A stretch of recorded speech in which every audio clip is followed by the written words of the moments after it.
Hello， 大家好，我係阿黃啊。今期帶大家睇嘅呢個單位呢，就119平方啊，4房2廁嘅大單位嚟嘅，家私齊備啊，好新淨。先嚟到入門處呢邊呢，俾大家睇睇。門口呢邊嘅話呢，就擺咗個鞋櫃呢喺呢個位置噶啦。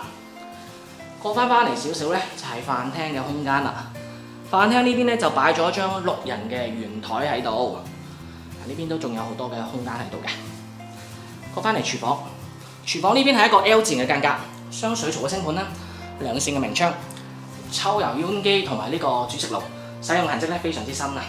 呢邊有消毒碗櫃嘅，咁佢呢度咧就配備咗台大嘅對開門雪櫃喺度噶啦。出翻嚟客廳，客廳呢邊開間嘅話咧有4米嘅，呢邊有一張長型嘅3人梳化啦，有茶几、電視櫃同埋一台60寸嘅電視機已經配備好啦。出翻嚟陽台呢度，陽台朝南向嘅，有洗手池咧同埋洗衣機喺呢一度，俾大家睇下佢呢個空間。咁佢呢邊嘅話咧就低層望花園嘅，望到呢個內園嘅話咧都比較舒服嘅。好啦，咁我哋再入翻去休息區俾大家睇睇。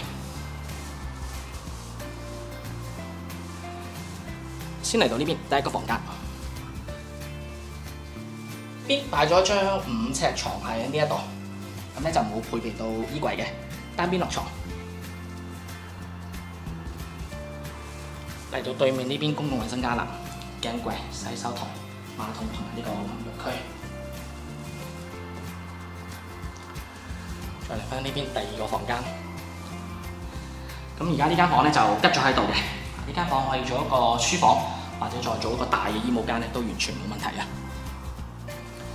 呢邊第3個房間。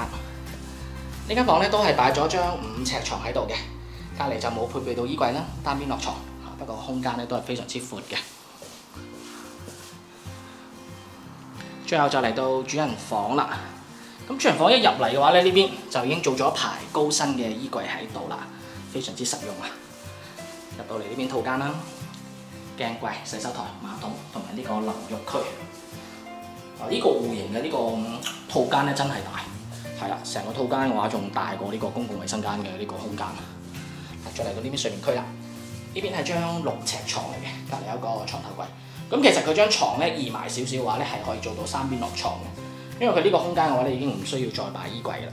佢呢邊就已經有一排高身嘅衣櫃喺度啦。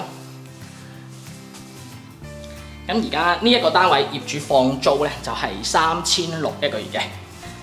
如果係有對呢個單位感興趣嘅朋友，可以 call 我攞更多嘅資料㗎，或者關注我，我會分享更多嘅樓盤資訊俾大家嘅。好啦，咁我哋下期節目再見啦，拜拜。